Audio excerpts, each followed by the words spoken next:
Salut, mardi 28 mai 2024. Bon là, ça va être très long, donc je sais pas si vous écouterez tout, mais c'est pour appuyer mes propos. Donc vous le reconnaissez? Ah, Ravovitz, le petit Olivier.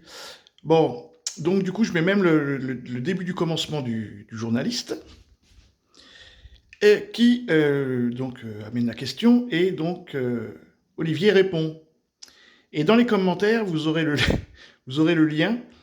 Donc c'est une étude qui a été faite par les Israéliens et les Américains sur Time of Israel, pas d'antisémitisme, pas d'amalgame, qui expliquait la prédisposition du gène de la schizophrénie chez les juifs ashkénazes blancs, hein, chez les juifs blancs quoi, ashkénazes, vous voyez, le gène de la schizophrénie a été trouvé. Et donc du coup, quand on écoute le mec là, et vous allez voir, hein, ça a ni queue ni tête ce qu'il dit, parce qu'en fait c'est ça, ils sont schizophrènes. Mais ça, ils y peuvent rien, en fait, quelque part. Vous voyez, c'est une prédisposition génétique. Et je vous assure, hein, allez voir le commentaire, allez lire le document, vous allez voir. Hein, c'est fait par les Israéliens et par les Américains, donc il n'y a pas de raison que ce soit faux. Bon, alors attention, accrochez-vous, c'est un peu long. Mais bon, ben, quand c'est long, c'est bon. Hein. De plus en plus difficile dans le monde de soutenir Israël dans une réunion publique, dans un dîner, dans une émission. C'est terrifiant ce qu'on voit là. D'abord, je vais me permettre un petit peu expliquer ce qui s'est passé, d'après ce que nous savons alors nous parlons, et puis ensuite vous répondre. Il y a eu hier, vers un peu avant minuit, une frappe de l'armée de l'air israélienne, une frappe extrêmement Israel Wood contre effectivement Yassine Rabia et Khaled Najjar, qui ne sont pas, selon Israël, des membres du Hamas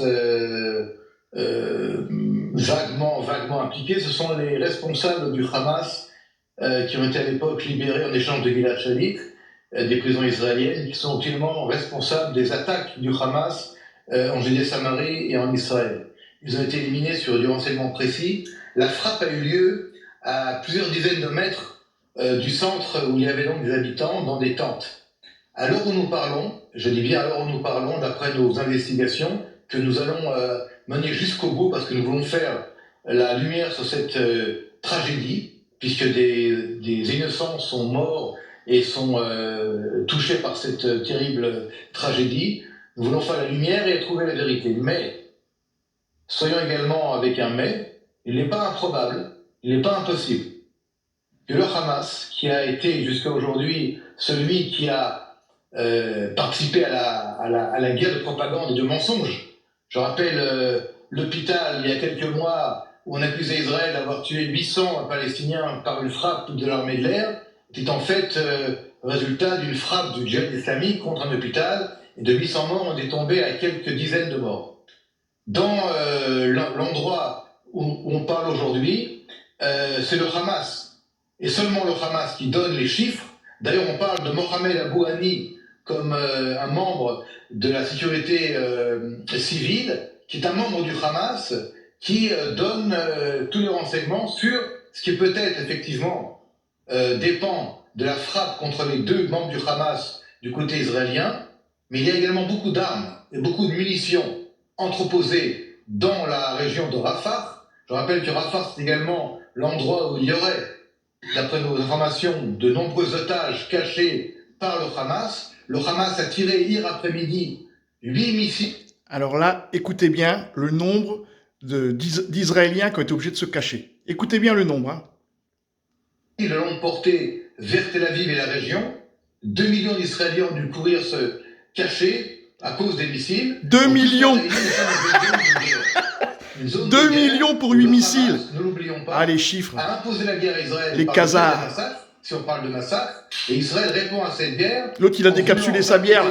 Il en a marre. Le Hamas, nous n'avons aucune intention, aucune volonté. Je le répète. Bon, c'est insupportable, mais c'est pour montrer la folie de ces gens-là. Que les civils palestiniens soient impliqués dans ces combats. C'est pour ça que jusqu'à aujourd'hui, l'opération Rafah avait pris du temps parce que nous voulions. Vous avez vu, personne ne le coupe. Hein.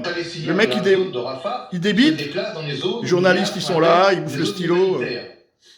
Ce qui s'est passé hier ne s'est pas passé dans une zone humanitaire, en aucun cas. Et le Hamas utilise malheureusement, jusqu'à aujourd'hui, la propre. Bon, ils en ont marre. Annival, à un moment donné, là. comme d'ailleurs Daesh le faisait, comme d'ailleurs le font tous les groupes salafistes dans le monde, utilisant les populations civiles C'est long, comme hein. bouclier humain.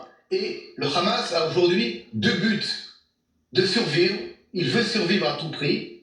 Et le deuxième but du Hamas est de blâmer Israël, de le salir, de le noircir au niveau politique. Maintenant, voilà, j'ai pas fini. Voilà. À l'heure où nous parlons, Là, elle en a marre. il Là, faut elle en a marre. des conclusions pour savoir est-ce que c'est Moi aussi, j'en ai marre. Mais bon. une conséquence de la frappe israélienne, et si c'est le cas, nous le dirons. Je vous l'ai dit, je le mettais jusqu'au bout. Voilà. Hein, c'est insupportable. Des choses qui dépendent du Hamas faut écouter, dans la bande de Gaza, et ça aussi nous le dirons. Voilà. Bon, n'oubliez pas d'aller voir dans les commentaires.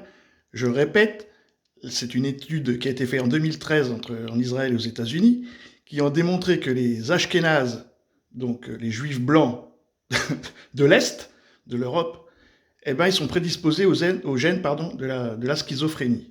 Voilà. Donc ça, je trouve ça très intéressant parce qu'on a eu vraiment un bel exemple de schizophrénie, dit tout et son contraire, n'importe quoi, ça veut rien dire. Il y a eu 45 morts dans une frappe qui a été faite dans un camp où il y avait que des tentes, point barre. Il n'y a pas besoin de nous raconter le Talmud. Sur ce, les amis, salut!